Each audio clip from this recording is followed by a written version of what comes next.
बिस्मिल्लाहिर्रहमानिर्रहीम। आज हम डिस्कस करने जा रहे हैं matrix transformation from R n to R m. ये हमारा न्यू चैप्टर है और इससे प्रीवियस चैप्टर के अंदर हमने डिस्कस किया था डिटर्मिनेंट्स। उस टॉपिक को बहुत डिटेल से देखा था। तो अब हम अपना नेक्स्ट चैप्टर स्टार्ट करने वाले हैं और इस चैप्टर के अंदर जिस टॉपिक को आज हम स्टडी कर रहे हैं उसका नाम है matrix transformation from R n to R m. तो पहले तो इस हेडिंग को समझते हैं कि मैट्रिक्स ट्रांसफॉर्मेशन का वर्ड हमें पता है कि ट्रांसफॉर्म का मतलब ये होता है कि आप किसी ओल्ड कोऑर्डिनेट सिस्टम के ऊपर किसी किस्म का कोई फंक्शन अप्लाई करें और उससे न्यू कोऑर्डिनेट सिस्टम हासिल कर लें। तो ये जो प्रोसेस है, इस प्रोसेस को कहते हैं हम ट्रांसफॉर्मेशन। जैसा कि हमने अपने कैलकुलस के अंदर डिफरेंट टाइप्स के फंक्शंस पढ़े थे और उन फंक्शंस का पर्पज़ यही होता है कि बेसिकली आप जो है वो किसी डोमेन को जो है वो आप ट्रांसफॉर्म कर रहे होते हैं। बट यहाँ पर जो मैट्रिक्स ट्रांसफॉर्मेशन का वर्ड है, इसका मतलब ये है कि हम ओल्ड कोऑर्डिनेट सिस्टम पर कोई मैट्रिक्स अप्लाई करते हैं जिसकी मदद से हम न्यू कोऑर्डिनेट सिस्टम बना रहे होंगे। ये बातें और डिटेल के साथ आपको भी मिल जाएंगी। तो इसको हम कहते हैं मैट्रिक्स ट्रांसफॉर्मेशन। और यहाँ पर ये जो from R n to R m use किया गया है, इसका मतलब ये होता है कि आप जो है वो आर एन डायमेंशन से आर एम डायमेंशन पर मूव कर रहे हैं। यानी फॉर एग्जाम्पल, अगर आपके पास एक 2 डायमेंशन सिस्टम है और आप उससे 3 डायमेंशन सिस्टम की तरफ मूव कर रहे हैं बाय यूजिंग मैट्रिक्स, तो इसका मतलब है हम इसको कह सकते हैं कि matrix transformation from R2 to R3। ठीक है जी। तो अब इसको हम ज़रा डिटेल से देखते हैं। Suppose that F1, F2 and Fm are the real valued function of n variables. ठीक है जी। तो हम सपोज करते हैं कि ये रियल वैल्यूड फंक्शन है। जैसे कि हम अपनी प्रीवियस कैलकुलस के अंदर भी कुछ चीज़ों को पढ़ चुके हैं और कैलकुलस के अंदर हमने ये देखा था कि जो फंक्शन होता है, for example y is equal to f of x, ये फंक्शन भी एक तरह की ट्रांसफॉर्मेशन है। मिसाल के तौर पर अगर एक फंक्शन है y is equal to x square और मैं अगर आपसे कहता हूँ कि x की वैल्यू 1 के लिए y का आंसर क्या होगा, तो ऑफकोर्स y का आंसर 4 बन जाएगा। सिमिलरली y का आंसर क्या होगा, 1 हो जाएगा। और सपोज अगर मैं आपसे कहता हूँ कि x की वैल्यू 2 सब्स्टिट्यूट करते हैं तो y का रिजल्ट क्या हो जाएगा, 4 हो जाएगा। तो इसका मतलब ये है कि आप यहाँ पर इनपुट पुट करते हैं और आपको आउटपुट वैल्यू मिल जाती है। तो अगर आप नोट करें कि ये जो फंक्शन है, ये फंक्शन एक तरह की ट्रांसफॉर्मेशन है। ठीक है जी। तो बिल्कुल इसी तरीके से यहाँ पर भी मैंने कुछ शो किया है कि यहाँ पर ये जो फंक्शन है, ये एन, इसमें जो है वो n इंडिपेंडेंट वेरिएबल्स मौजूद है, n वेरिएबल्स हैं और ये F1, F2 and Fm are real valued function है। यानी ये रियल वैल्यूड फंक्शन है। इसका मतलब ये है कि यहाँ पर अगर किसी चीज़ को इनपुट किया जाए तो उस पर ये फंक्शन अप्लाई होता है और कुछ आउटपुट प्रोड्यूस करता है। बिल्कुल इसी तरीके से कि जैसे अगर आप x की वैल्यू 1 इस फंक्शन के अंदर सब्स्टिट्यूट करते हैं तो आपको y यानी आउटपुट की वैल्यू मिलती है। तो सपोज करें कि यहाँ पर n इंडिपेंडेंट वेरिएबल्स हैं इस फंक्शन के अंदर और यहाँ पर जो आउटपुट है वो आपके पास m आउटपुट मौजूद है। तो हम यही कह रहे हैं कि और ये सारे के सारे रियल वैल्यूड फंक्शंस हैं। तो यहाँ पर कितने वेरिएबल्स हैं, n वेरिएबल्स मौजूद हैं, राइट। अच्छा जी, अब यहाँ पर ये जो आपने फंक्शंस लिखा है इसको ज़रा समझ लें। These m equations assign a unique point w1, w2, wm in Rm। अब यहाँ पर अगर आप नोट करें कि ये है बेसिकली सिस्टम ऑफ फंक्शंस आपके पास लिखे हुए हैं। अब ये फंक्शन किसी भी तरह का हो सकता है, इस पर अभी हम डिस्कस नहीं कर रहे हैं फिलहाल। अगर आप नोट करें तो यहाँ पर क्या है, n इनपुट है। तो जब आप यहाँ पर n इनपुट करते हैं तो आपको यहाँ पर m आउटपुट मिलते हैं। ठीक है जी। तो इसका मतलब ये है कि ये जो सारे आउटपुट हैं, हम ये कह सकते हैं कि ये सारे के सारे आउटपुट जो हैं वो कहाँ, किस स्पेस में लाई करते हैं, Rm में लाई करते हैं। और अगर मैं आपसे पूछूं कि ये जो इनपुट हैं, इस इनपुट की डायमेंशंस क्या है, तो ये तमाम की तमाम इनपुट जो है वो उनकी डायमेंशंस क्या है, Rn डायमेंशंस हैं। ठीक है जी। तो यहाँ पर आप ये बात समझ गए होंगे कि Rn का मतलब है आपके इनपुट कितने हैं और Rm का मतलब है यहाँ पर आउटपुट कितने मिलने वाले हैं। तो अगर मैं आपसे पूछूं तो इस ट्रांसफॉर्मेशन को आप कैसे लिख सकते हैं, तो अगर आप चाहें तो इस ट्रांसफॉर्मेशन को इस तरह भी लिख सकते हैं कि ट्रांसफॉर्मेशन आप करने जा रहे हैं, इनपुट क्या है, Rn इनपुट है और इसमें आउटपुट कितने मिलेंगे, Rm आपको आउटपुट मिलने वाले हैं। ठीक है जी। तो इस ट्रांसफॉर्मेशन को इस तरह भी लिख सकते हैं। ट्रांसफॉर्मेशन की ये फॉर्म क्या होती है, अभी हम आगे चलकर इसको डिस्कस करते हैं। तो इसका मतलब ये है कि अब ये जो फंक्शंस हैं, ये फंक्शंस कुछ भी हो सकते हैं। फॉर एग्जांपल ये फंक्शंस जो हैं मैट्रिसेस भी हो सकते हैं, ये फंक्शंस लीनियर इक्वेशंस भी हो सकती हैं, ये फंक्शंस नॉन लीनियर इक्वेशंस भी हो सकती हैं, कुछ भी हो सकती हैं। मिसाल के तौर पर एक फंक्शन में अगर आपको लिखता हूँ x प्लस 3, तो अगर आप नोट करें कि यहाँ पर इनपुट ये एक लीनियर फंक्शन होगी आपके पास। इसी तरीके से अगर लिखा जाए y is equals to x square plus 1, तो अगर आप नोट करें तो ये क्वाड्रेटिक फंक्शन हो गया। तो बिल्कुल इसी तरीके से ये जो मैंने यहाँ पर फंक्शंस लिखे हैं, ये फंक्शंस लीनियर भी हो सकते हैं और ये फंक्शन नॉन लीनियर भी हो सकते हैं। तो इन जनरल मैंने यहाँ पर लिखा है। तो अगर मैं आपसे फाइनली पूछता हूँ कि यहाँ पर इनपुट कितने हैं, यहाँ पर n इनपुट्स हैं, और यहाँ पर आउटपुट कितने मिल रहे हैं, यहाँ पर m आउटपुट मिल रहे हैं, तो इसका मतलब यह है कि यहाँ पर आप n इनपुट को इनपुट करते हैं और ये जो है वो m वैल्यूज़ के ऊपर आपको आउटपुट प्रोवाइड करता है। तो सपोज कीजिए कि these are m equations, assign a unique point w1 w2 w3 in Rm to each point x1 x2 and x3 xn। It means कि यहाँ पर xn पॉइंट्स हैं जिनके लिए आपको यूनिक आउटपुट मिलता है w1 w2 up to wn। तो ये जो है वो Rm से बिलोंग करता है और हम कह रहे हैं कि ये जो इनपुट है ये Rn से बिलोंग करता है। And define a transformation from Rn to Rm। तो हम आपको भी मैंने जैसे थोड़ी देर पहले लिख कर दिखाया कि इन जनरल हम इसको किस तरीके से लिख सकते हैं। इन जनरल आप इसको इस फॉर्म में लिख सकते हैं कि आप एक ट्रांसफॉर्मेशन अप्लाई कर रहे हैं, इस ट्रांसफॉर्मेशन के अंदर जो इनपुट वेरिएबल्स हैं वो n है, तो इसीलिए इसकी डायमेंशन बन जाएगी Rn, और हम इसको मैप कर रहे हैं। ये जो एरो की साइन इसे हम कहते हैं मैपिंग, और ये या मैपिंग कहलाती है। और ये आपको आउटपुट कितने मिल रहे हैं, Rm आउटपुट मिल रहे हैं। अच्छा जी, इसको जो है वो फंक्शंस की फॉर्म में इसको डोमेन भी कहते हैं और उसको को डोमेन भी कहते हैं। अब ये जो डोमेन वाली वैल्यूज़ हैं ये फॉर एग्जांपल Rm पर जितनी पॉइंट्स के ऊपर मैप हो रही होंगी वो बेसिकली उसकी रेंज हो जाती है। मैं इसको फंक्शन से समझाता हूँ। सपोज़ कीजिए कि ये आपके पास एक मैं जो है सर्कल डायग्राम से समझाता हूँ। फॉर एग्जांपल A और B आपके पास कोई सेट है, और फॉर एग्जांपल अगर मैं आपसे कहता हूँ कि ये कुछ इस तरीके से रिलेट हैं, इस तरीके से रिलेट हैं, फॉर एग्जांपल ऐसे। फॉर एग्जांपल इसमें नंबर्स हैं 1 2 एंड 3, और इसमें नंबर्स हैं A B एंड C। तो अगर आप नोट करें यहाँ पर कि ये किस तरह का फंक्शन है, यहाँ पर जो इसका डोमेन है वो 1 2 3 है और इसका जो कोड डोमेन है वो है A B एंड C। लेकिन अगर आप नोट करें कि डोमेन की वैल्यू जो है वो सिर्फ और सिर्फ दो वैल्यूज़ के ऊपर मैप हो रही हैं, A और B के ऊपर, तो जिन वैल्यूज़ के ऊपर डोमेन जो है वो मैप करता है वो बेसिकली इसकी रेंज कहलाती है। ठीक है जी, तो पॉइंट आपको क्लियर हो गया होगा कि रेंज, डोमेन और कोड डोमेन हम किसको कहते हैं। अब बेसिकली ये जो ट्रांसफॉर्मेशन है, ये ट्रांसफॉर्मेशन किसी तरह की ट्रांसफॉर्मेशन हो सकती है। अगर आप इसको इस तरीके से लिखना चाहें फंक्शंस की फॉर्म में, ये जो मैंने ऊपर पूरी सिस्टम एक बनाकर आपको दिया है इक्वेशंस नंबर 1 के अंदर, अगर आप इसको फंक्शन की फॉर्म में लिखना चाहें तो उसको यूँ भी लिखा जा सकता है, this is t of x1 x2 up to xn is equal to w1 w2 up to wm। इसका मतलब ये है कि आप ये इनपुट असाइन करते हैं और उस पर ये ट्रांसफॉर्मेशन अप्लाई करते हैं जिसकी वजह से आपको ये सारे आउटपुट्स मिल जाते हैं। ठीक है जी। अब मेरा क्वेश्चन यहाँ पर यह है, in the special case where the equation number 1 are linear they can be express in the form. Suppose कीजिए कि इक्वेशन नंबर 1 के अंदर ये जो मैंने फंक्शंस लिखे हैं, तो आप ये सपोज करें कि जो फंक्शंस हैं ये बेसिकली लीनियर हैं। ठीक है जी, या ये जो इक्वेशंस मैंने लिखी हैं ये इक्वेशंस कौन सी हैं, लीनियर इक्वेशंस हैं। तो अगर ये लीनियर इक्वेशंस हैं तो इन्हें हम सिस्टम ऑफ लीनियर इक्वेशंस की फॉर्म में भी एक्सप्रेस कर सकते हैं। For example w1 is equal to a11 x1 a12 x2 up to a1n xn। इसी तरीके से wm किसके इक्वल होगा, am1 x1 plus am2 x2 और प्लस amn xn। तो इसका मतलब ये है कि यहाँ पर ये जो सिस्टम ऑफ लीनियर इक्वेशंस मैंने बनाई हैं, सपोज़ कीजिए कि मैं इसको जो है वो 2 से रिप्रेजेंट करता हूँ इक्वेशन, तो ये जो है वो बेसिकली एक तरह की ट्रांसफॉर्मेशन रूल आपके पास बन गया है कि जिसमें लीनियर इक्वेशंस आपके पास मौजूद हैं। ठीक है जी, तो लीनियर इक्वेशंस के थ्रू आप x की वैल्यू को जो है वो ट्रांसफॉर्म कर रहे हैं। अच्छा जी, अगर इसी चीज़ को मैं मैट्रिक्स नोटेशन में लिखना चाहूँ, जैसे कि मैं अपनी प्रीवियस क्लासेस के अंदर भी आपको एक्सप्लेन कर चुका हूँ, तो आप क्या करने वाले हैं इसके अंदर, ज़रा गौर से देखिएगा। आप यहाँ पर ये जो है W1 जो आउटपुट है इसकी आप एक मैट्रिक्स बना लेंगे, ये जो कोफिशिएंट्स मौजूद हैं इसकी आपने एक मैट्रिक्स बना ली, और जहाँ पर ये जो इनपुट है इसकी आपने एक मैट्रिक्स बना ली। इसका अगेन मतलब बिल्कुल वैसे ही है कि ये आप इनपुट हैं, इनपुट वैल्यूज़ को अगर आप किसी मैट्रिक्स से मल्टीप्लाई करते हैं, या तो मैट्रिक्स से मल्टीप्लाई होने के बाद वो इनपुट ट्रांसफॉर्म हो जाता है और आपके पास आउटपुट वैल्यूज़ मिलती हैं। ठीक है जी। अब यहाँ पर ट्रांसफॉर्मेशन जो है वो मैट्रिक्स के थ्रू चुके हो रही है, लिहाजा इस ट्रांसफॉर्मेशन को मैट्रिक्स ट्रांसफॉर्मेशन भी कहते हैं। तो मेरा अपना ख्याल ये है कि आपको matrix transformation from Rn to Rm का जो लॉजिकल मीनिंग्स हैं वो समझ आ गया होगा। अच्छा जी, एक और एग्जांपल मैं आपके सामने रखता हूँ ताकि आप इस चीज़ को ज़रा अच्छा समझ सकें। सपोज़ कीजिए कि एक आपके पास सिस्टम है w1 is equals to x1 plus x2, w2 एक सिस्टम है आपके पास 2x1 माइनस x2, और फॉर एग्जांपल w3 एक इक्वेशन है आपके पास जिसके अंदर लिखा हुआ है x1 plus 4 time of x2।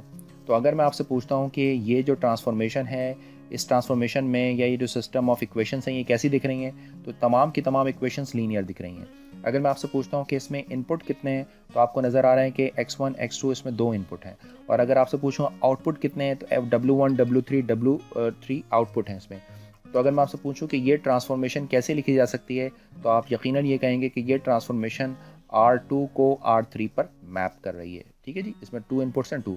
और क्या ये ट्रांसफॉर्मेशन मैट्रिक्स ट्रांसफॉर्मेशन है? बिल्कुल ये ट्रांसफॉर्मेशन मैट्रिक्स ट्रांसफॉर्मेशन है, क्योंकि इसके करस्पॉन्डिंग एक मैट्रिक्स लिखी जा सकती है W1 W2 W3 कर और यहाँ पर एक कोफिशिएंट मैट्रिक्स जनरेट की जा सकती है 1 1 2 -1 1 4 और यहाँ पर इनपुट वैल्यूज़ को प्लग इन किया जा सकता है x1 and x2। ठीक है जी, तो अगर आप नोट करें तो यहाँ इनपुट रखते हैं, ये मैट्रिक्स है जिसके थ्रू आपको आउटपुट मिलता है। तो ये सारी की सारी जो ट्रांसफॉर्मेशन है आपके पास, ये कौन सी ट्रांसफॉर्मेशन कहलाएगी आपके पास? मैट्रिक्स ट्रांसफॉर्मेशन कहलाती है। तो उम्मीद है कि आपको ये मैट्रिक्स ट्रांसफॉर्मेशन का जो कॉन्सेप्ट है ये समझ आ गया होगा। चलें फर्दर प्रोसीड करते हैं अपने प्रॉब्लम को और देखते हैं कि हम इसको कैसे ले सकते हैं। तो यहाँ तक हमारी ये बात हो गई कि हम इसको अगर हमारे पास वो जो जनरल फंक्शन हमने लिखा था, अगर वो तमाम की तमाम लीनियर इक्वेशंस हैं आपके पास, तो बेसिकली वो जो ट्रांसफॉर्मेशन है वो मैट्रिक्स ट्रांसफॉर्मेशन बन जाती है। इसको मोर ब्रीफली हम इसको इस तरह लिख सकते हैं कि हम W is equal to A of X, ये बेसिकली RM स्पेस से है, यानी इसकी RM डायमेंशंस है, इसकी RN डायमेंशंस है, और ये जो A है बेसिकली एक ट्रांसफॉर्मेशन मैट्रिक्स आपके पास। तो इन जनरल मैट्रिक्स ट्रांसफॉर्मेशन को हम इस तरीके से लिखते हैं, we call this matrix transformation and denote T of A लिख लेते हैं। यानी ये आपको A ये रिप्रेजेंट करता है कि बेसिकली RN से RM में मैप होने के लिए कोई A मैट्रिक्स या एक कोफिशिएंट मैट्रिक्स इन्वॉल्व है। ठीक है जी, और अगर हम शॉर्ट इन लिखना चाहें तो उसको इस तरह लिख सकते हैं कि T of A of X, इसका मतलब ये है कि ये जो एक ट्रांसफॉर्मेशन है जो किसी X इनपुट पर अप्लाई की जाती है मैट्रिक्स के थ्रू, तो आपको आउटपुट वैल्यू। तो ये बेसिकली नोटेशनल मैटर्स हैं, इनको आप समझ लें अच्छी तरीके से। तो मैंने यहाँ पर बात बता भी दी है कि TA is called the multiplication bye A, TA is called multiplication bye A and the matrix A is called standard matrix. अब ये जो A मैट्रिक्स है इसको हम कहते हैं स्टैंडर्ड मैट्रिक्स।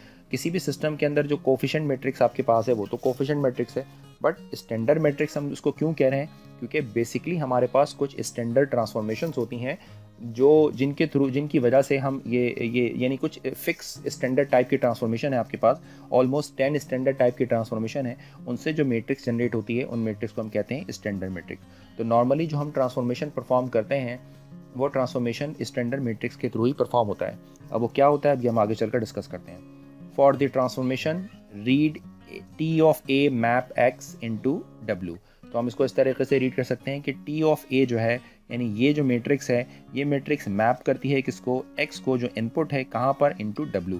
तो बेसिकली ये जो आपने लिखा था यहाँ पर कि T of A X to W, तो इसका मतलब ये है कि ये जो T ऑफ A है ये X जो इनपुट है उसको W में मैप करती है। तो इट मीन्स लिखने के बहुत तरीके आपको। अब जैसे अगर मैं इसी तरीके से यहाँ पर अगर आप नोट करें तो यहाँ पर आपके पास काफ़ी सारी सिस्टम ऑफ लीनियर इक्वेशंस मौजूद हैं। तो अगर मैं आपसे पूछता हूँ कि इनपुट की डायमेंशंस क्या है, तो आप नोट करें जो इनपुट है इसकी डायमेंशन है आपके पास R4, और अगर मैं आपसे पूछता हूँ कि आउटपुट की डायमेंशंस क्या है, तो आउटपुट की डायमेंशन है R3। तो टेक्निकली ये जो मैपिंग है ये R4 टू R3, और ये basically system of linear equations के थ्रू हो रही हैं। तो इसका मतलब ये है कि इसकी एक स्टैंडर्ड मैट्रिक्स या इसकी एक कोफिशिएंट मैट्रिक्स फॉर्म की जा सकती है। तो क्या ये ट्रांसफॉर्मेशन मैट्रिक्स ट्रांसफॉर्मेशन है? बिल्कुल ये ट्रांसफॉर्मेशन मैट्रिक्स ट्रांसफॉर्मेशन है, क्योंकि R4 को R3 में ट्रांसफॉर्म करने के लिए एक अदद कोफिशिएंट मैट्रिक्स इन्वॉल्व है। यानी हम इस कोफिशिएंट मैट्रिक्स को जब x1 x2 x3 और x4 इनपुट से मल्टीप्लाई करेंगे तब हमें आउटपुट W1 W3 और W1 W2 और W3 आपको मिल जाएगा। तो उम्मीद है कि ये जो आपको इनिशियली जो कॉन्सेप्ट दिया गया है जिसके अंदर आपका टाइटल है matrix transformation from Rn to Rm, ये आपको अच्छे तरीके से क्लियर हो गया होगा। चले आप कुछ स्टैंडर्ड मैट्रिसेस की बात करते हैं और चेक करते हैं कि इन स्टैंडर्ड मैट्रिसेस को कैसे बनाया जा सकता है। तो अब हमारा जो नेक्स्ट टारगेट है वो हमें क्या करना है? Finding the standard matrix for a matrix transformation. तो इस मैट्रिक्स ट्रांसफॉर्मेशन में हमें स्टैंडर्ड मैट्रिसेस फाइंड आउट करनी है। अब ये जो स्टैंडर्ड मैट्रिसेस हमने बनानी है ऑफ मैट्रिक्स ट्रांसफॉर्मेशन, तो ट्रांसफॉर्मेशन की कई सारी टाइप्स हैं जो भी हम डिस्कस करने वाले हैं। कुछ हम अपने इस लेक्चर के अंदर कवर करेंगे, कुछ अपने नेक्स्ट लेक्चर के अंदर कवर करेंगे। मिसाल के तौर पर जो मैट्रिक्स की सबसे पहली ट्रांसफॉर्मेशन जो हम डिस्कस करने जा रहे हैं उसे हम कहते हैं रिफ्लेक्शन ऑपरेटर।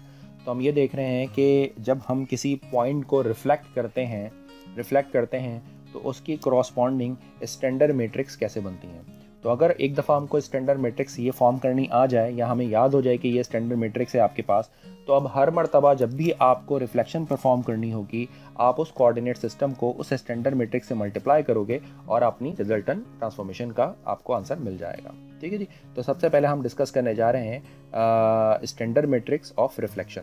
तो रिफ्लेक्शन ऑपरेटर क्या होता है, पहले हम देखते हैं इसको 2 डायमेंशंस के अंदर।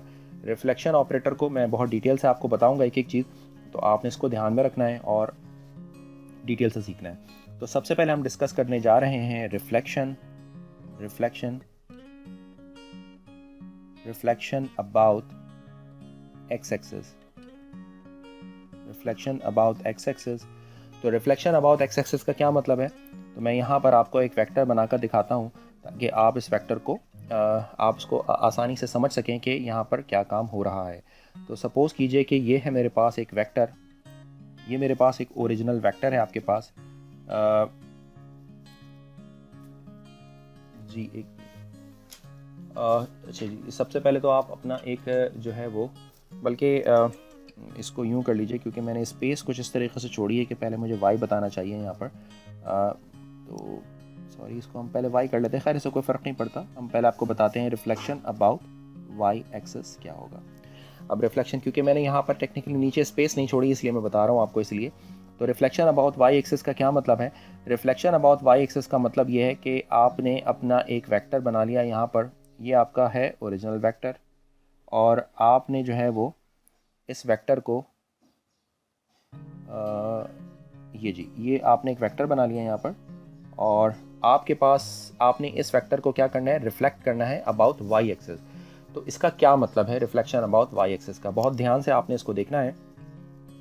पहले तो आपने मुझे बताना है कि जब हम इस वेक्टर को रिफ्लेक्ट करेंगे, इस वेक्टर को जब आप रिफ्लेक्ट करेंगे अबाउट वाई एक्सिस, तो इसका मतलब ये होता है कि आपने यहाँ पर एक मिरर अप्लाई किया है और यहाँ पर इस तरफ इसकी मिरर इमेज मिल जाएगी।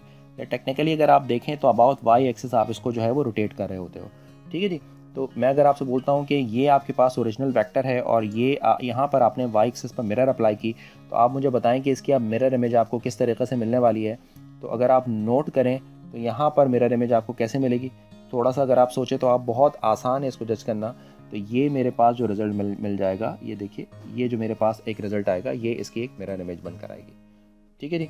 अच्छा जी, साथ साथ आप मुझे ये बताने वाले हैं कि इसके कोऑर्डिनेट्स क्या होंगे। इसके कोऑर्डिनेट्स, चूँकि ये फर्स्ट में है तो x, y इसके कोऑर्डिनेट होंगे, और आप मुझे ये बताएं कि इसके जो रिफ्लेक्टेड कोऑर्डिनेट्स हैं वो रिफ्लेक्टेड कोऑर्डिनेट्स क्या बनेंगे रिफ्लेक्ट होने के बाद। तो हम सपोज़ करते हैं कि ये नोट कीजिए कि ये पॉजिटिव x है तो ये -x होगा, तो ये आपके पास जो इसके कोऑर्डिनेट्स बनकर आएंगे वो बनेंगे -x, y सेम रहेगा आपके पास। ठीक है जी। तो इस तरीके से अगर आप नोट करें तो ये इस तरीके से ट्रांसफॉर्मेशन परफॉर्म हो रही है, और मैं इसको जो है वो इस तरीके से चाहूँ तो शो भी कर सकता हूँ आपके लिए ताकि आप इसको अच्छे तरीके से समझ सकें। देखें, ये मैं इसे एक डॉटेड लाइन भी बना देता हूँ ताकि आपको समझ आए। तो पॉइंट ये है कि आपको ये चीज़ क्लियर हो गई है कि ये ट्रांसफॉर्मेशन कैसे हो रही है। अच्छा जी, यहाँ पर एक चीज़ मैं और साथ साथ मेंशन कर दूँ कि ये आपका ओरिजिनल वेक्टर x है, जबकि ये जो है पर्पल वाला जो वेक्टर है ये आपका ट्रांसफॉर्म वेक्टर है, इसे हम लिख सकते हैं t ऑफ x। ठीक है। अच्छा जी, x वेक्टर के जो कोऑर्डिनेट्स हैं वो तो x, y हैं, जबकि जो ट्रांसफॉर्म वेक्टर के जो न्यू कोऑर्डिनेट्स हैं उसको हम अपनी तमाम चीज़ों के अंदर सपोज कर रहे हैं कि वो जो है वो w1, w2 के बराबर है।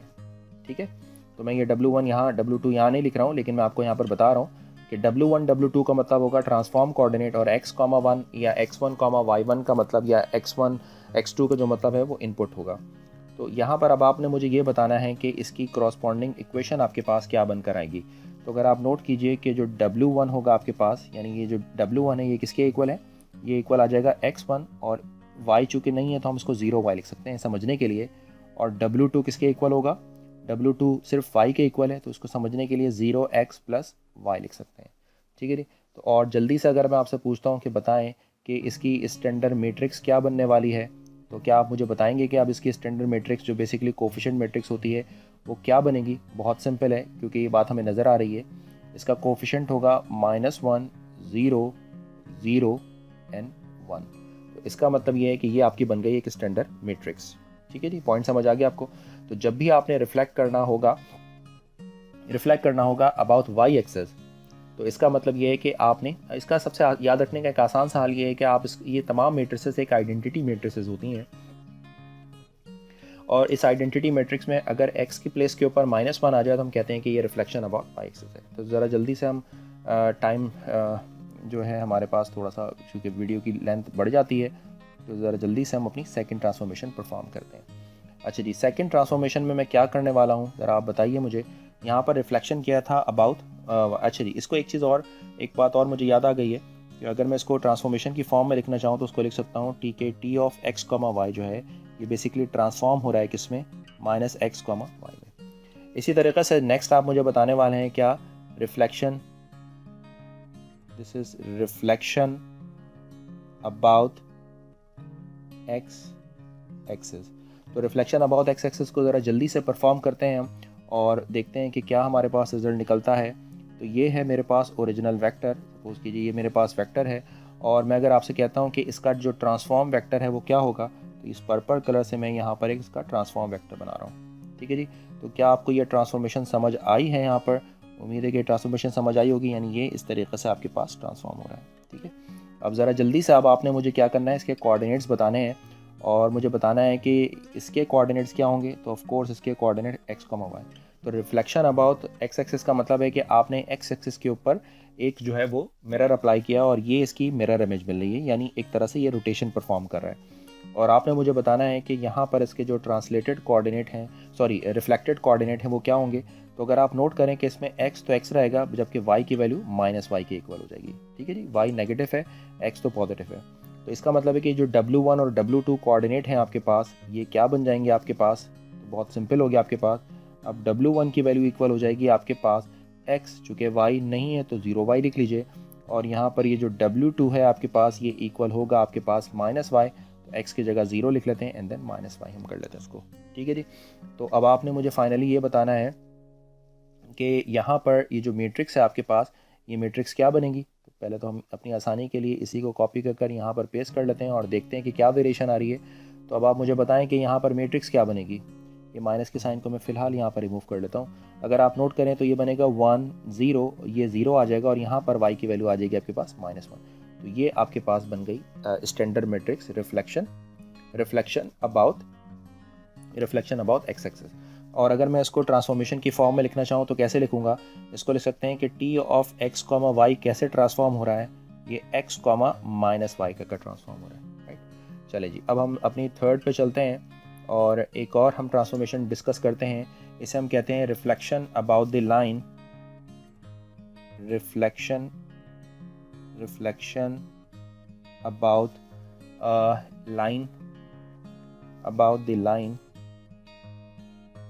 Line y is equal to x। तो अब सपोज कीजिए कि आपके पास एक लाइन पहले से मौजूद है यहाँ पर।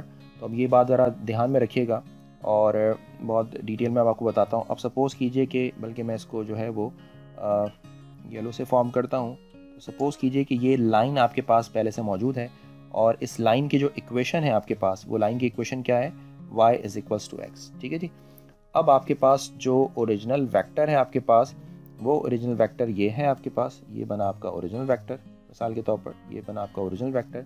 और यहाँ पर आपने एक मिरर अप्लाई किया और आप मुझे बताएं कि मिरर अप्लाई करने के बाद आपके पास जो रिफ्लेक्टेड वेक्टर है वो कहाँ आएगा। तो ऑब्वियस है वो रिफ्लेक्टेड वेक्टर यहाँ पर आएगा। बिल्कुल ठीक हो गया, ये बात आपको समझ में आ गई होगी। तो इसी की चीज़ को मैं ज़रा डैश लाइन से आपको बता देता हूँ कि ये ट्रांसफॉर्मेशन किस तरीके से परफॉर्म की है हमने। तो ये ट्रांसफॉर्मेशन ऐसे परफॉर्म की है आपने। ठीक है, तो ज़रा जल्दी से अब आप मुझे इसके कोऑर्डिनेट्स लिखवा दें कि कोऑर्डिनेट्स क्या होंगे यहाँ पर। भाई इसके कोऑर्डिनेट्स तो होंगे बेसिकली x, y जैसा कि होते हैं यहाँ पर। और यहाँ पर अब आपने सोचना ही है कि यहाँ कोऑर्डिनेट्स क्या होंगे। देखिए जी, यहाँ पर कोऑर्डिनेट्स देखा जाए तो ये फर्स्ट कोऑर्डिनेट के अंदर है, तो इसके कोऑर्डिनेट भी x, y होना चाहिए। लेकिन जब हम इस लाइन के थ्रू रिफ्लेक्ट होंगे तो it means y is equal to x है। तो इसका मतलब ये है कि जो इसका x वाला कंपोनेंट है वो y में चेंज हो जाएगा और y वाला कंपोनेंट x में चेंज हो जाएगा। ठीक है जी, अब आप मुझे ये लिखवाने वाले हैं कि इसकी इक्वेशन क्या बनेगी। तो ऑफ कोर्स इसकी W1 जो इक्वल होगा वो सिंपली y है, तो आप इसे लिख सकते हैं 0x + y। और ये जो W2 है ये किसके इक्वल होगा, ये सिंपली x है, तो इसको आप लिख सकते हैं x + 0y। और अगर मैं आपसे पूछूं यहाँ पर कि अब बताएं कि आपके पास जो मैट्रिक्स है वो क्या बनेगी, तो बहुत ध्यान से आप मुझे बताएं क्या होगी। ये होगी 0 1, तो हम इसके नंबर्स को यहाँ पर चेंज कर लेते हैं जी। तो क्या होगी यहाँ पर, तो पहले आपने लिखना होगा 0, ये बन जाएगा 1, यहाँ आ जाएगा 1 और ये आ जाएगा 0। तो आपको ये बात समझ आ गई होगी कि इन मैट्रिसेस को हम स्टैंडर्ड मैट्रिसेस क्यों कह रहे हैं, क्योंकि ये कुछ इस तरह की मैट्रिसेस बन रही हैं कि हमें बड़ी आसानी से ये याद है कि इसको हम कैसे लिखते हैं। तो अगर मैं इसकी ट्रांसफॉर्मेशन भी साथ साथ लिखना चाहूँ तो क्या हुआ है यहाँ पर, अगर आप यहाँ पर नोट करें कि यहाँ पर ये जो x, y है ये बेसिकली y, x के इक्वल हो गया। ठीक है जी। तो इस तरीके से आपने यहाँ पर ट्रांसफॉर्मेशन परफॉर्म की, और ये जो ऑपरेटर है ये ऑपरेटर कहलाता है रिफ्लेक्शन ऑपरेटर, और इसको हमने 2D के अंदर डिस्कस किया है। ठीक है जी। तो इस जल्दी से अब टाइम वेस्ट नहीं करते हैं और रिफ्लेक्शन ऑपरेटर को हम आपके लिए बताते हैं कि रिफ्लेक्शन ऑपरेटर को 3D में किस तरीके से बनाया जाता है। तो यहाँ पर हम देख रहे हैं रिफ्लेक्शन ऑपरेटर इन 3 डायमेंशन। तो 3 डायमेंशन का आपको ऑफ कोर्स आइडिया है। तो सबसे पहले हम यहाँ पर डिस्कस करने जा रहे हैं reflection about the XY plane. अब यहाँ पर बात हो रही है XY प्लेन की। ठीक है जी। तो 3 डायमेंशंस के अंदर जो होता है वो बेसिकली प्लेन्स होते हैं। X है, Y है, ये Z। तो ये जो प्लेन है ये XY प्लेन होता है, ये आपके पास YZ प्लेन होगा और ये आपके पास XZ प्लेन होगा। तो ज़रा जल्दी से अपना एक वेक्टर बनाते हैं यहाँ पर हम, और फिर देखते हैं कि इसको किस तरीके से ट्रांसफॉर्म किया जाता है। तो ये सपोज कीजिए कि आपका एक ओरिजिनल वेक्टर है। ठीक है जी। तो ये इसको इस तरीके से इलिस्ट्रेट कर सकते हैं कि आपके पास एक रूम है और उस रूम के अंदर आपने ये पॉइंट एक वेक्टर बी से ड्रॉ किया हुआ है। तो और इसका जो है वो ट्रांसफॉर्म वेक्टर आपके पास क्या होगा, तो पहले हम इसका ट्रांसफॉर्म वेक्टर बना लेते हैं जी। तो ये हम इसको ट्रांसफॉर्म करने जा रहे हैं रिफ्लेक्शन अबाउट XY प्लेन। तो आप इसको ये सोचें कि XY प्लेन के ऊपर आपने मिरर अप्लाई किया। तो जब आपने XY प्लेन के ऊपर मिरर अप्लाई किया है आपके पास, तो ये वेक्टर जो है वो नीचे कहीं आ जाएगा आपके पास। ठीक है जी। तो ये आपका जो रिफ्लेक्टेड वेक्टर है, मतलब यूँ सपोज करें कि आपके एक अगर रूम है तो ये इस रूम से ये नीचे वाले फ्लोर पर चला जाएगा। ठीक है जी। आपको ये पॉइंट समझ आ गया होगा कि ये फॉर एग्जांपल आपके पास प्लेन है, बट रिफ्लेक्शन जो है वो इसके नीचे वाले कोऑर्डिनेट पर चली जाएगी। नीचे वाले कोऑर्डिनेट का मतलब ये है कि यहाँ पर ये जो x है आपके पास, मैं इसको जो है वो जो डैश लाइन से भी आपको समझाता हूँ ताकि आप इसको समझ सकें। यानी ये इस तरीके से ट्रांसफॉर्मेशन परफॉर्म हो रही है यहाँ पर, और मेरा ख्याल है कि आप ये पॉइंट समझ गए हैं। अगर नहीं समझें तो एक और मैं आपको चीज़ बनाकर बताऊँ यहाँ पर ताकि आप इसको समझ सकें। मिसाल के तौर पर ये जो है वो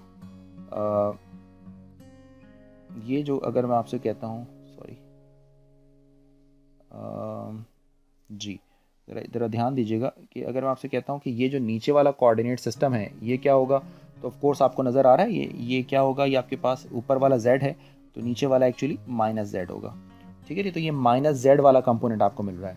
तो अब आपने मुझे फाइनली ये बताना है कि इसके कोऑर्डिनेट्स क्या हैं। इसके कोऑर्डिनेट हैं x, y, z, और आपने मुझे बताना है कि ये जो ट्रांसलेटेड है इसके कोऑर्डिनेट्स क्या हैं।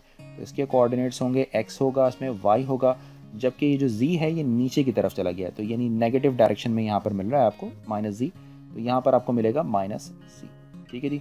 जल्दी से अब आपने मुझे इसकी लिखवानी है इक्वेशंस। तो बताइए कि इक्वेशंस क्या होगी। तो बिल्कुल इसी तरीके से कि W1 है चूँकि x के बराबर, तो इसको आप लिख सकते हैं x + 0y + 0z। इसी तरीके से W2 किसके इक्वल है, W2 चूँकि y के इक्वल है तो उसको आप लिख सकते हैं 0x + y + 0z। और इसी तरीके से W3 किसके इक्वल है, -z के इक्वल है, तो उसको आप लिख सकते हैं 0x 0y and -z। अब आप मुझे बताएं कि इसकी मैट्रिक्स आप कैसे लिखने वाले हैं। तो चले मैट्रिक्स लिखने के लिए ज़रा जल्दी से मैट्रिक्स के एक फॉर्म बना लेते हैं हम। तो ये बन गई हमारी मैट्रिक्स। ठीक है जी। थोड़ी टेक्निक से मुझे ये मैट्रिक्स बनानी पड़ती है। चलिए जी, ये बन गई आपकी एक मैट्रिक्स। अब आपने मुझे बताना है कि इस मैट्रिक्स के कंपोनेंट्स क्या होंगे। तो ऑफ कोर्स ये इस मैट्रिक्स के कंपोनेंट होंगे आपके पास 1 0 0 0 1 0 0 0 -1। तो इसके क्या कंपोनेंट्स बने, इसके कंपोनेंट बने 1 0 0 0 1 0 एंड 0 0 -1। ये आपके पास इसके कंपोनेंट्स बन गए। ठीक है जी। तो इसका मतलब ये है कि जब आप रिफ्लेक्शन अबाउट XY प्लेन की बात करेंगी कि तो जो Z वाला पार्ट है वो बेसिकली नेगेटिव हो जाएगा। तो इसको इस तरीके से भी याद रखा जा सकता है। अगर मैं इसकी ट्रांसफॉर्मेशन लिखना चाहूँ तो कैसे लिखेंगे, तो ऑफ कोर्स ये ट्रांसफॉर्मेशन लिखी जाएगी कि x, y, z जो है वो किस में ट्रांसफॉर्म हो गया, x, y, -z में ट्रांसफॉर्म हो गया। चलिए जब नेक्स्ट रिफ्लेक्शन की बात करते हैं, इसे कहते हैं रिफ्लेक्शन रिफ्लेक्शन अबाउट, अब हम बात करते हैं एक्स-जी प्लेन की, ठीक है जी। तो अगर आपका एक दफ़ा कॉन्सेप्ट बन जाएगा तो आप सारी चीज़ों को अच्छे तरीके से समझेंगे। अब ये है बेसिकली आपके पास, पहले हम अपना ओरिजिनल वेक्टर बनाते हैं और फिर उसके बाद हम उसको डिस्कस करते हैं। तो ये आपके पास बन गया है, इसका ये बना लिया फॉर एग्जांपल हमने इसका ओरिजिनल वेक्टर, ठीक है जी। ये बन गया आपका ओरिजिनल वेक्टर। अब आपने इसको ट्रांसफॉर्म करना है एक्स-जी प्लेन। ये है आपके पास एक्स-जी प्लेन, यानी आपने यहाँ पर जो है वो मिरर अप्लाई किया। जब आप यहाँ पर मिरर अप्लाई करेंगे तो इसके ऑपोजिट यानी इसके नेगेटिव डायरेक्शन में, नहीं यानी वाई के नेगेटिव डायरेक्शन के अंदर आपको एक वेक्टर मिलेगा। तो वो वेक्टर ज़रा जल्दी से आप बना लें, यानी ये जो आपका रिफ्लेक्टेड वेक्टर है ये आपको यहाँ पर कहीं नज़र आएगा।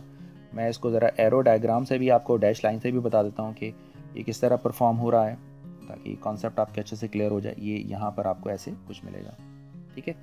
तो अब आपने मुझे यहाँ पर ये बताना है कि क्या हुआ है यहाँ पर, और जो इसके कोऑर्डिनेट्स हैं वो क्या हो जाएंगे। Of course x, y, z, ये तमाम बातें इंतहाई डिटेल के साथ स्टेप बाय स्टेप बता रहा हूँ ताकि किसी को भी कोई कन्फ्यूजन ना हो।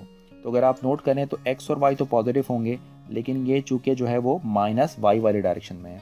क्या आपको ये -y वाली डायरेक्शन समझ आ गई है? अगर नहीं आई तो चले मैं इसको भी आपके लिए जो है वो बना देता हूँ। मतलब -y वाली डायरेक्शन का ये मतलब हो जाएगा, ठीक है जी। तो अगर आप नोट करें तो ये वेक्टर यहाँ पर कहीं मिलता है, ये टेक्निकली आपके पास -y हो जाएगा। तो अब आप मुझे बताएं कि इसके कोऑर्डिनेट्स क्या होंगे आपके पास। तो ऑफ कोर्स इसके कोऑर्डिनेट्स बनेंगे आपके पास x, -y, z। तो ज़रा जल्दी से अब आप मुझे इसकी इक्वेशंस लिखवा दें कि W1 किसके इक्वल होगा। तो W1 तो x है, तो x plus 0y plus 0z लिख सकते हैं। ये 0 लिखना ज़रूरी नहीं है, सिर्फ आपको समझाने के लिए लिख रहा हूँ। और ये -y है तो ये 0x minus Y plus 0z के इक्वल होगा।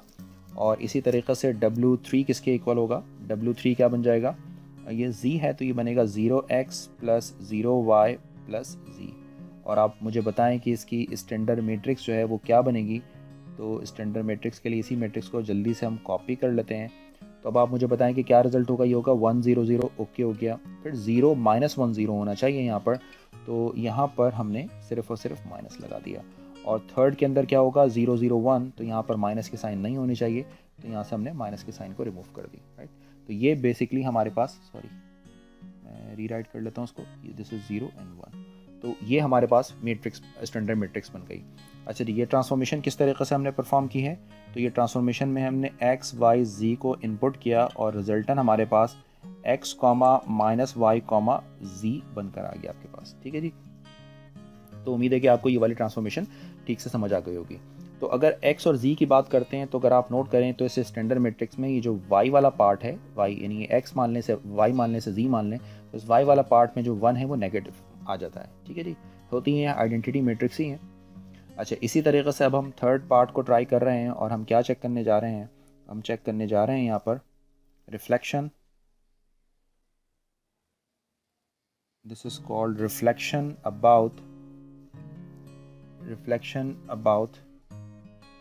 दी YZ प्लेन। तो रिफ्लेक्शन अबाउट YZ प्लेन का क्या मतलब है, तो ज़रा हम इसको मैट्रिक्स वेक्टर बनाकर हम इसको चेक करते हैं। तो हमने इसको बना लिया है इसका वेक्टर और ये बन गया आपका ओरिजिनल वेक्टर, ठीक है जी। अब आप मुझे बताएं कि इसका जो रिफ्लेक्टेड वेक्टर है वो कहाँ पर बनेगा। अभी मैंने एक्सप्लेन किया था हम YZ की बात कर रहे हैं, तो ये है बेसिकली Y and Z। अब यहाँ पर इसकी इलस्ट्रेशन थोड़ी सी मुश्किल ज़रूर हो सकती है, बट आपको समझाने के लिए यानी यूँ समझें कि ये YC इसकी ऑपोजिट डायरेक्शन में बन रहा है, ये इसके इधर बन रहा है,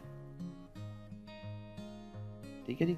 यानी ये यूँ समझ लें कि y और z तो ऐसे, लेकिन ये x की एक नेगेटिव डायरेक्शन होगी ना, x की नेगेटिव, तो x की नेगेटिव डायरेक्शन के अंदर ये वेक्टर बन रहा है।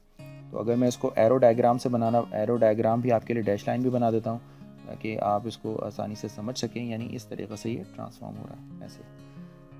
तो अब आपने मुझे जल्दी से बताना है कि इसके कोऑर्डिनेट्स क्या होंगे। तो इसके तो कोऑर्डिनेट्स हैं ओरिजिनली x, y, z, और इसके जो पर्पल वाले के जो कोऑर्डिनेट्स हैं ये क्या हो जाएंगे। तो ऑफ कोर्स ये -x बन जाएगा, y भी ऐसी रहेगा और z भी ऐसी रहेगा। तो उम्मीद है कि इंट्यूटिवली आपको ये बात समझ आ रही होगी कि फॉर एग्जांपल ये जो नेगेटिव साइड पर जो -x है ये उस तरफ चला गया है, ठीक है जी। यानी ये x, y, z प्लेन के ऊपर नहीं है बल्कि प्लेन से पीछे की तरफ चला गया है वेक्टर। तो अब आपने मुझे फाइनली ये लिखवाना है कि इसके जो इक्वेशंस हैं वो क्या होंगी। तो ऑफ कोर्स केस की इक्वेशन बनेगी आपके पास -x plus 0y plus 0z। इसी तरीक़े से W2 किसके इक्वल होगा, W2 चूँकि y है तो ये बनेगा 0x plus y plus 0z।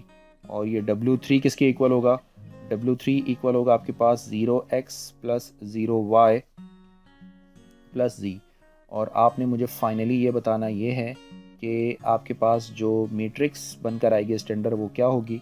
तो अपनी आसानी के लिए इसी स्टैंडर्ड मैट्रिक्स को कर लेते हैं और चेंज करते हैं इसी को। तो ये बनेगा -1 0। तो ऑफ कोर्स यहाँ पर नज़र आ रहा है, यहाँ पर माइनस आना चाहिए और यहाँ से माइनस रिमूव कर लेते हैं, हम चेक कर लेते हैं इसको।